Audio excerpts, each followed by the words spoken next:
আসসালামু আলাইকুম গাইস, আপনাদের কাছে আমি একটা নতুন তথ্য নিয়ে আসলাম, যেটা হচ্ছে ব্লুম প্রজেক্ট। ব্লুম প্রজেক্ট আমরা কম বেশি অনেকেই করেছি, অনেকেই করছি, অনেকেই এটার সাথে পরিচিত। এখন আজকে ব্লুম নিয়ে যে তথ্যটা আমি আপনাদের দিব, সেটা হচ্ছে যে হঠাৎ করে দেখবেন 2-3 ঘন্টা আগে থেকে যে ব্লুমের ভিতরে হঠাৎ কয়েন গায়েব হয়ে গিয়েছে। হঠাৎ ব্লুম থেকে কয়েন গায়েব হয়ে যাওয়ার কারণ কি, এই কারণের ব্যাখ্যা করতেই আমি আজকের এই ভিডিওটা আপনাদের জন্য বানাচ্ছি। চলো ভাই, ব্লুমের কয়েন গায়েব হয়ে যাওয়ার মেইন কারণই হচ্ছে ব্লুম এখন লিস্টিংয়ের প্রসেসিংয়ে চলছে। ব্লুমের কমিউনিটি এখন ব্লুম লিস্টিংয়ের প্রসেসিং করছে বিধায় এখন ব্লুমে বিভিন্ন ধরনের বিভিন্ন প্রবলেম দেখা দিচ্ছে। তার ভিতরে একটি প্রবলেম হচ্ছে এই ব্লুম টোকেন বা ব্লুম কয়েন, যেটা হচ্ছে যে হঠাৎ করে কমে গিয়েছে বা গায়েব হয়ে গিয়েছে।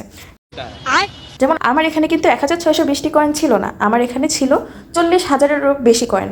তো হঠাৎ আমার এখান থেকেও গায়েব হয়ে গিয়েছে। তো এটা হচ্ছে কোনো প্রবলেম না, স্ক্যাম না, বা আপনারা আশা রাখুন, আপনাদের কোনো টেনশনের কারণ নেই। কারণ 2-3 ঘন্টা বা 3-4 ঘন্টা পর বা রাত পেরিয়ে সকাল হওয়ার পর আপনারা আবার ঢুকবেন, তখন দেখবেন যে আপনাদের যে টোকেন বা কয়েন আপনারা আর্ন করেছেন ওইটা আপনাদের প্রজেক্টের ভিতরেই আছে, ইভেন আপনার কয়েন আপনার কাছেই আছে। হয়তোবা সিস্টেমে প্রবলেম হওয়ার কারণে বা তাদের লিস্টিংয়ের যেই প্রসেসিংটা তা চলার কারণে হয়তোবা এরকম প্রবলেম দেখা দিয়েছে। এর মানে আমরা নিশ্চিত যে ব্লুমেরও যেই লিস্টিংয়ের যেই ডেটটা ওইটাও আমাদের জানিয়ে দেওয়া হবে।